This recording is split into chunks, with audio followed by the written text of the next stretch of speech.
In a small town tucked between Colorado's snowy mountains, a poor single father had just enough money to buy himself his first meal after weeks of going without.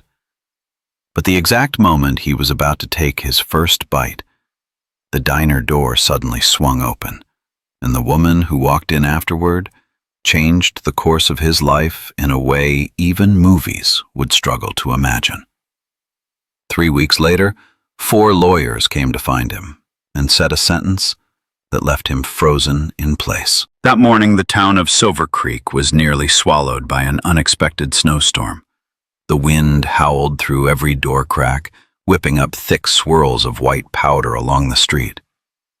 Inside the small Rocky Ridge diner, the warm glow from the yellow lamps fell over the old wooden chairs, the place where townspeople usually stopped by each morning to start their day. But that day, the diner was strangely empty. There was only Ethan Cole, a 34-year-old man with a sleepless, exhausted face and calloused hands, as if he had been working 3 jobs at once. He sat quietly in the corner of the diner, a plate of pancakes in front of him, a meal he had saved up every single dollar for, daring to treat himself after weeks of living on discounted canned food. Ethan took a deep breath. A rare, peaceful morning. A small moment he wanted to hold on to, just to remind himself that all his efforts weren't meaningless. He had just lifted his fork when the diner door swung open. A blast of icy wind rushed in, carrying with it a figure that made the entire room fall silent. As the door closed behind the blast of cold wind, every pair of eyes in the diner, though there were only a few people, turned toward her. A young woman, thin but not fragile, stepped inside in a state that was nearly collapsed. Her thin coat was torn to shreds and covered in snow. Her hair was soaked, clinging to her pale cheeks. Every breath looked like a small battle to keep herself from falling over. She stood at the doorway, trembling violently, her eyes wide as if she had just escaped something that words could never hope to describe. The server approached her slowly and asked, "Do you need any help?" The girl opened her mouth, but her voice barely came out, a sound more fragile than the wind outside. "Help? Please?" Just a single short word, but enough to make Ethan freeze. He stared at her for a long moment, not because she was hungry, nor because of her torn appearance, but because there was something in her eyes, a deep fear, a kind of despair he knew all too well, painfully well, as if he were looking straight at himself in those darkest days after his wife passed away. In that moment, something inside Ethan stirred, not pity, but understanding. He set his fork down, stood up, and walked toward her, as though it was the only thing he could do. Ethan stepped closer, his shoes letting out a faint creak on the floor, slick with moisture from the melting snow. He didn't know what to say, nor did he know whether he was doing the right thing, but his heart told him, "Don't just stand there." Without a word of explanation, Ethan gently pulled out the chair near his table and motioned for her to sit. She hesitated, as if she couldn't quite believe that this stranger was truly welcoming her. Then Ethan placed the still warm plate of pancakes, the meal he had saved for weeks to be able to buy, in front of her. "Here, eat. I think you need it more than I do." His voice wasn't loud, but it was enough to leave her speechless. Her hands were trembling so hard she could barely hold the fork. Ethan, quietly attentive, pushed a napkin toward her, and under the dim, warm light of the diner, the first tear rolled down her cheek, mixing with the snowflakes still clinging to her lashes.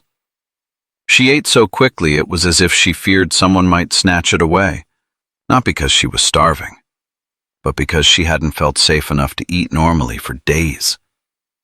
Ethan sat across from her, not eating, not speaking, just quietly watching to make sure she wouldn't collapse. After a while, once she had calmed down, she softly said,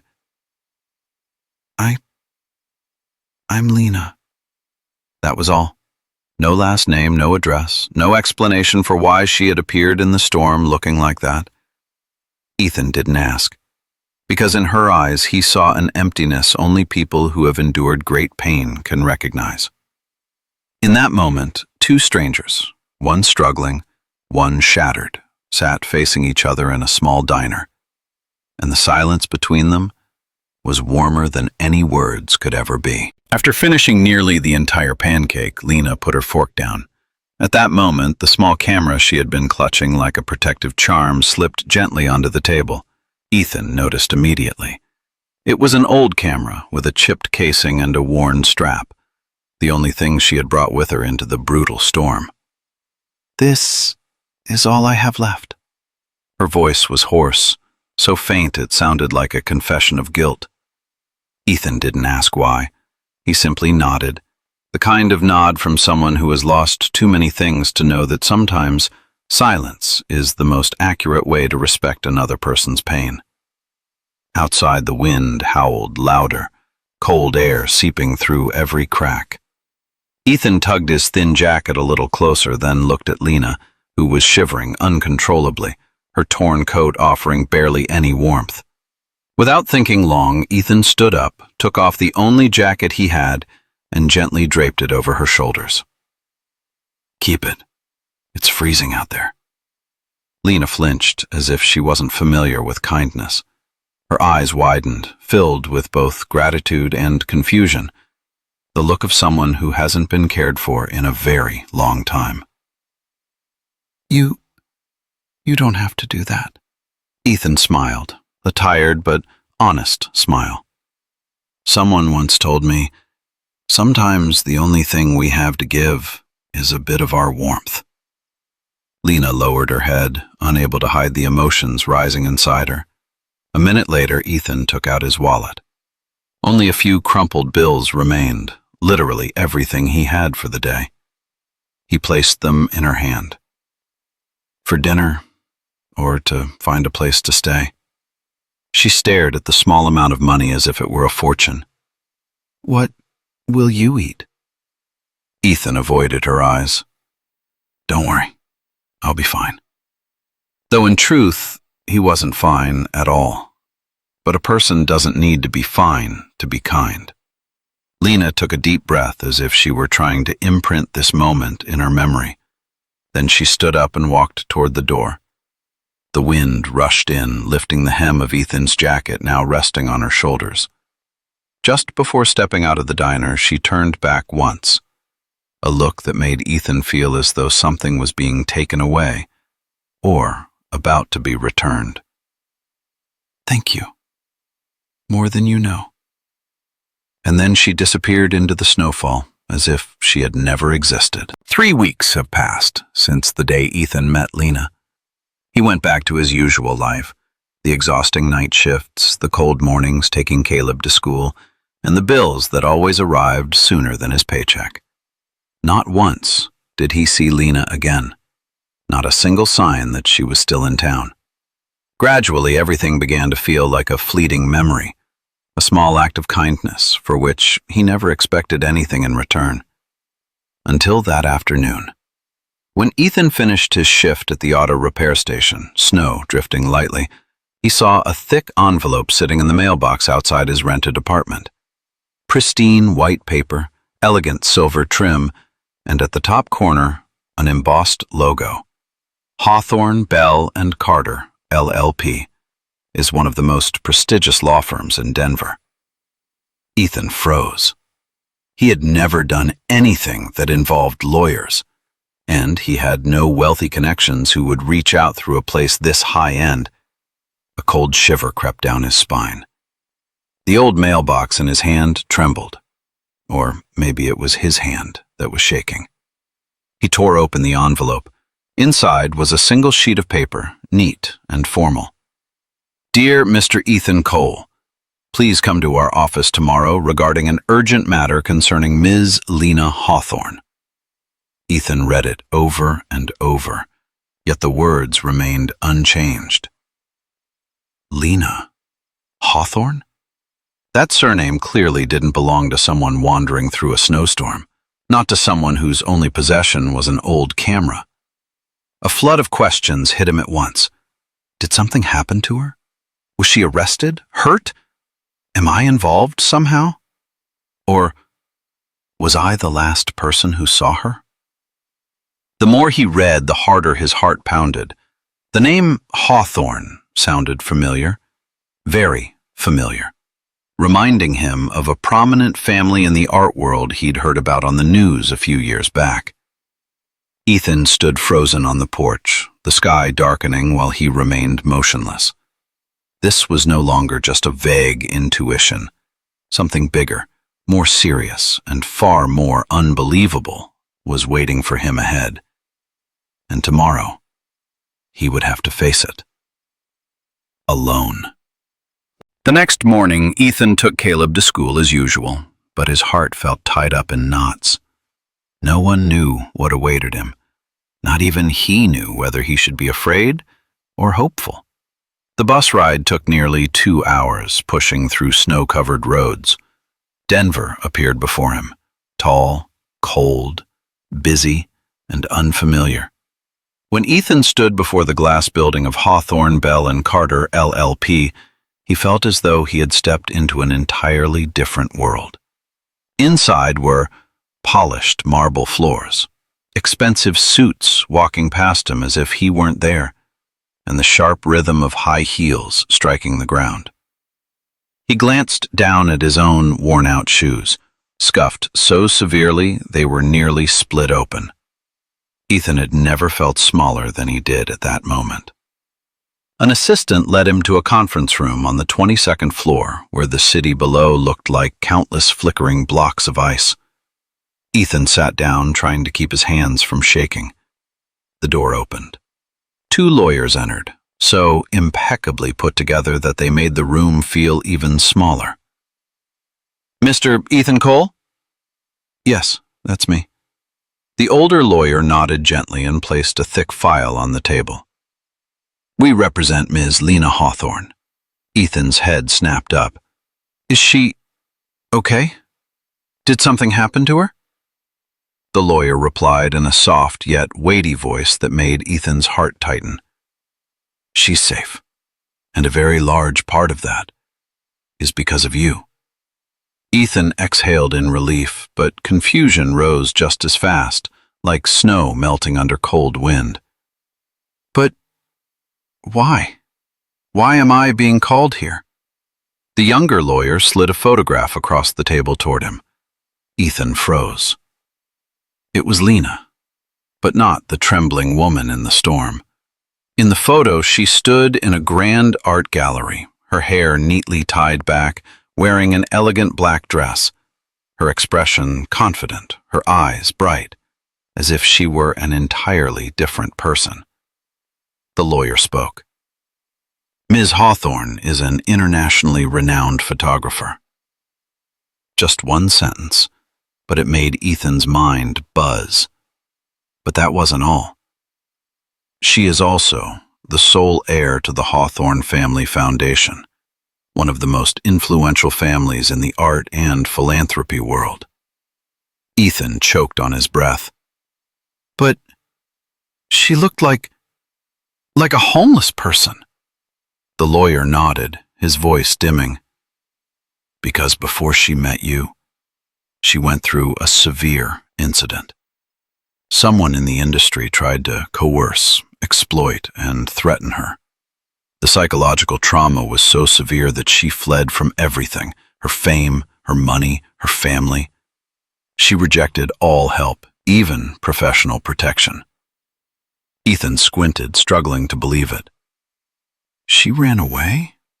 Alone? With nothing but that camera?" The lawyer replied, "The camera was the only thing tied to her dream and her truth. She held on to it as if it were the reason she had left to keep living." The whole room fell silent. Then the younger lawyer looked straight at Ethan and said something that made his throat tighten. "While her entire world was collapsing, you were the only one who saw her as a human being. Not a burden, not a nuisance, not a homeless woman." Ethan lowered his head, overwhelmed. I just did what anyone should do. The lawyer shook his head, but no one did. Only you. The sentence fell into the room, quiet as falling snow, and Ethan understood that today's meeting had only just begun. The older lawyer opened the file. Pristine white pages, neatly arranged, sharp printed text. All of it looked far too elegant to belong to the world of someone like Ethan. He pushed the file toward him. Ms. Hawthorne has left the state to enter an intensive treatment center. She will not be able to contact anyone for a while. But before she left this for you. Ethan stared at the stack of papers, hesitating as if touching it might break something sacred. I don't understand. Why me? The younger lawyer gave a small smile, one of respect and sympathy. Because you did what the entire world did not do for her. Then he read slowly, as if wanting each word to be engraved into the listener's heart. When I was nothing more than a trembling shadow in the cold wind, you gave me warmth. When I no longer believed in people, you were the first to look at me with the eyes of kindness. Ethan trembled. Even his breath felt heavy as stone. The lawyer continued. She wanted to repay you in the only way she could. Then he slid each sheet toward Ethan. The first page left him frozen. A financial support fund named Ethan and Caleb Cole Fund. Ethan read it, barely able to believe. 3 years of rent, Caleb's care expenses, all living costs, a full scholarship for Ethan to study drafting technology, health insurance, and an emergency reserve dedicated solely to him and his son. Ethan shook his head, desperate because he couldn't grasp it. No, that's impossible. I just gave her a meal. I didn't do anything. The lawyer placed his hand on the file and looked directly at him. Mr. Cole, sometimes people don't need an angel to save them. They just need a decent human being. And at the moment she was about to give up, you were that person. Ethan lowered his head. The first tear fell onto the document, spreading softly across the page. The young lawyer read the final line from the letter Lena had left. You gave me a meal when I felt like nothing more than a ghost, so I want to give you something you've never had the chance to have. A future. The entire room fell silent. A heavy, beautiful, unbelievable silence. Ethan let out a choking sob. He couldn't hold it back anymore.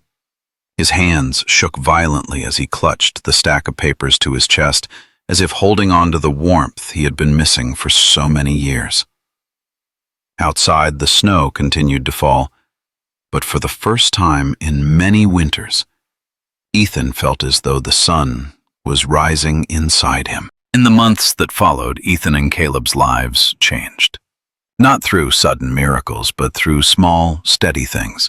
The kind of changes the poor only dare to dream of quietly, never truly believing they would come. They moved into a small apartment on the hillside, where the window opened to views of deep green pine forests and snow resting lightly like powdered sugar. No more leaking roof when it rained, no more icy drafts slicing through Caleb's sleep. In the mornings, Caleb happily ran to the school bus with his new backpack. Not a hand-me-down, not something from a thrift store. He laughed more, slept better, and often told Ethan about innocent little things the two of them never had the luxury of thinking about before. And Ethan? He officially enrolled in the drafting technician training program, the career he had dreamed of at 20, but poverty had crushed it before the spark even formed. Now he studied every night, sketching the lines of a future he once believed would never belong to him. On late winter nights, after Caleb had fallen fast asleep, Ethan often stood by the window, watching the snow fall and thinking about the woman who had entered his life like a cold gust of wind and left like a beam of light. He sometimes returned to the Rocky Ridge diner, choosing the exact table where Lena once sat, not to wait for her, but to remember that people may cross paths only once, yet their kindness can stay forever. One evening, as dusk settled, Ethan looked outside and whispered a sentence meant for himself, and for anyone who had ever walked through despair. Kindness doesn't always echo back, but sometimes it finds its way home in the most beautiful way. And then, as the yellow diner lights reflected in his tired but hopeful eyes, Ethan softly said a line that could quiet anyone who heard it. We never know who we're saving, and we never know who will be the one to save us. Outside, the snow kept falling, but this time, it no longer felt cold. Ethan's story may be just a small slice among countless lives out there, but it reminds us that sometimes the thing that changes an entire future begins with a straightforward act of kindness. A warm meal given in the cold, an old jacket, a moment when we choose to look at someone with kindness instead of judgment. If you've watched until this point, thank you for taking the time to listen to a story about humanity and hope. And if this story made you smile, made you think, or simply reminded you that the world still holds things worth believing in, leave a like, a comment, or share it with someone you think needs to hear this today. And if you'd like to continue walking with deep life tales, a place where ordinary moments and small, heart-touching stories are told, hit subscribe. Not to support us, but so that each week you'll have one more reason to believe in human kindness. See you in the following story. Another story, another life, but filled with lessons just as beautiful.